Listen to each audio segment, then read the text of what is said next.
What is going on, party people? Greg Jenkins here from MonkeyPod Marketing.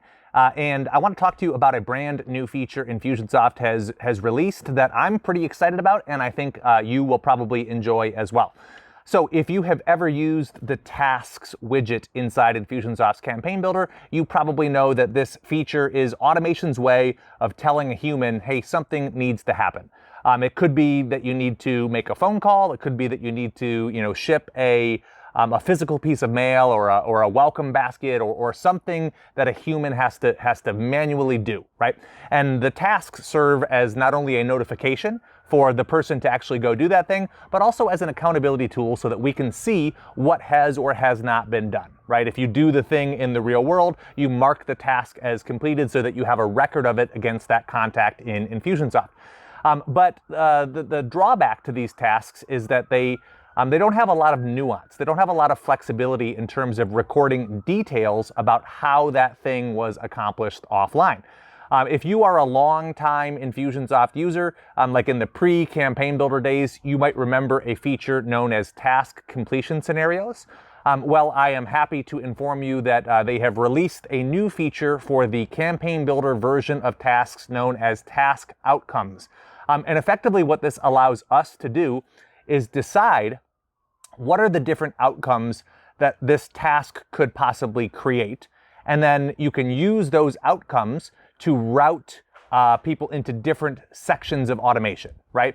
So for example, if the task is for a sales rep to make a phone call, well, you might want one thing to happen if the phone call is successful. And you might want something else to happen if the phone call goes to voicemail.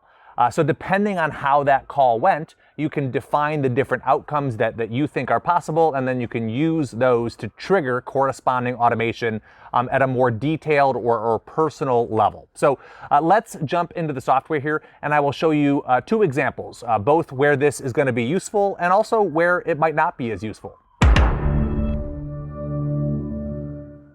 All right, so example number one. In this campaign, it starts with a purchase. So when anything is bought, and then the sequence here creates a task for a human to send a thank you card, so a physical piece of mail. And this is an actual campaign that I use to prompt me to handwrite a thank you card when somebody buys one of my courses or joins my OG membership. And then of course, when I mark the task as completed, it concludes the campaign.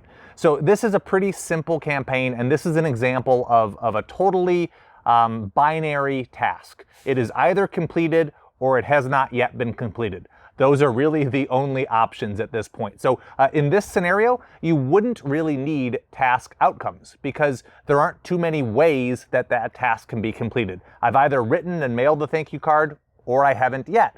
And so you can use the My Day section or any of the task reports to find your overdue or upcoming tasks and work your way through them and mark them as completed, knowing that it's going to wrap this campaign up, and that's pretty much it. So that sort of begs the question, all right, Greg, if task outcomes are valuable, then where would I use them? So let's take a look at another campaign of mine.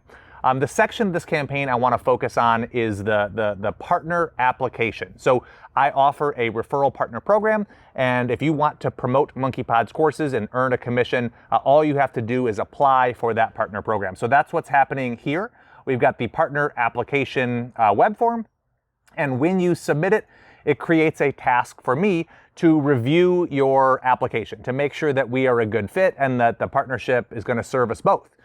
So once I have reviewed that, then I have to fill out an internal form recording whether or not that partner has been approved. So this sequence generates a task for me to go review it. And then because the outcome, because marking the task as completed doesn't tell me whether or not I've approved it, currently I also have to fill out an internal form, just marking this as approved or declined and putting them into the appropriate sequence. So here's what that would look like. Ron Swanson has applied to be a MonkeyPod partner, so it's generated the task for me to review it. So I would come to Ron's record here or manage it from the My Day section, which is more likely where I would be handling it. And all I need to do is put a date in here to mark that task as completed. So that now moves down to the completed tasks. But doing that doesn't actually advance Ron. because like I said, that doesn't give me enough information about the review that I did and tell me whether or not he's approved. So currently I have to have a second step, which is fill out an internal form. And I have labeled it Partner Application Review. And all I need to do is select approved or denied. And when I select approved, it moves Ron from this sequence into the approved sequence. So this decision diamond here is just checking, did he select approved or denied, and puts them into the corresponding sequence. But where task outcomes would come in here is it actually makes this form totally irrelevant. So if we jump into that sequence and we jump into that task, you'll notice there's a new section for task outcome options. So I don't presently have any task outcome options. This is a brand new feature, but you can create them on the fly. So in this case, we would say approved, approved, and I'll select a category just so that if I have other approvals that need to happen for my retreat or any other program, I know which task outcome this is. So category would be partner. There we go. And let's click save. And so we've added one outcome, and then let's do another one. Declined, and we'll add that to the same category, partner, and then click save as well. So now I've added two different outcomes that will be available for me when I am completing that task in the future. Rather than just popping in a date, you'll be prompted to choose either approved or declined. And then the way that this works is I've removed the internal form. So all we need to do here is add a task completed goal. We're actually going to want two. And each task completed goal is listening for one of those criteria or a set of criteria. So we'll say task completed, approved, and then we can go to configure this goal. And it's going to prompt us to say when a task, and then this is please review this application. That's the name of the task. We'll say is completed, but in this case we want approved. So click save, and then we can do the same thing for declined. So down here we would say task completed and declined, and we would set it up to route them into the denied, rather not declined sequence. And then similarly, I would just remove that outcome and choose the other one. So you can use tasks the way you always have with the simple, completion or not completed. That's totally fine. But the benefit of these task outcomes is that it gives you the ability to trigger different outcomes based on how that task was completed. So, two different sets of automation. Me completing the task is good, but what's more important than having it completed is the selection I made, whether they were approved or denied in this particular case. All right, so this simplifies the process considerably for me, because previously I had to mark the task as completed and then I had to switch and fill out an internal form. And it's not like that was a whole lot of work, but it was an extra step.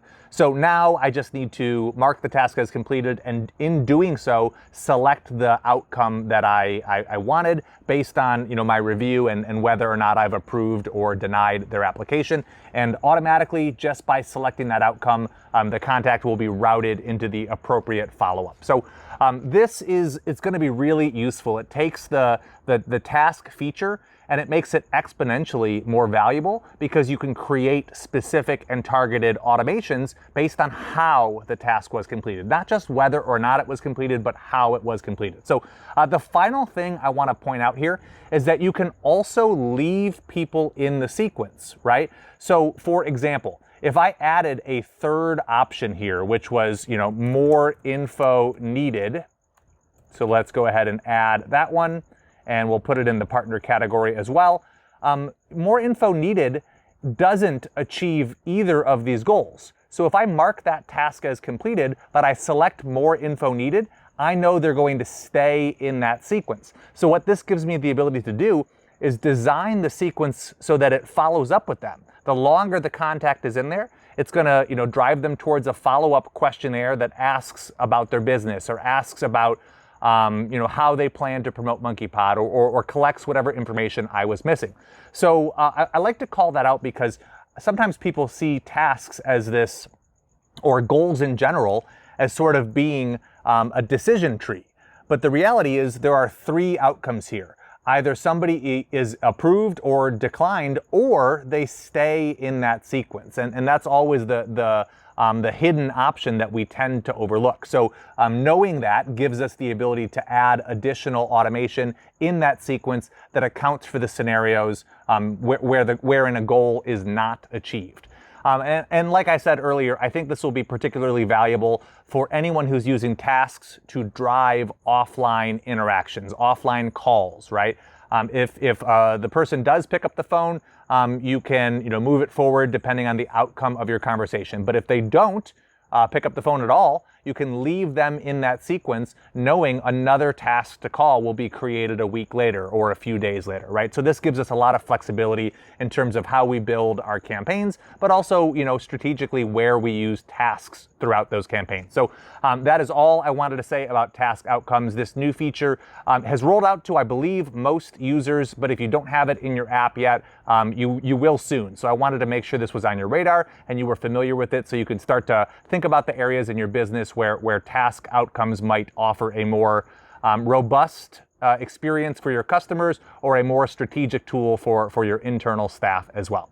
All right, guys, that is it. Thank you for watching. I hope you found this valuable. Feel free to like, comment, subscribe, or share it with anyone you think it can serve. Take care.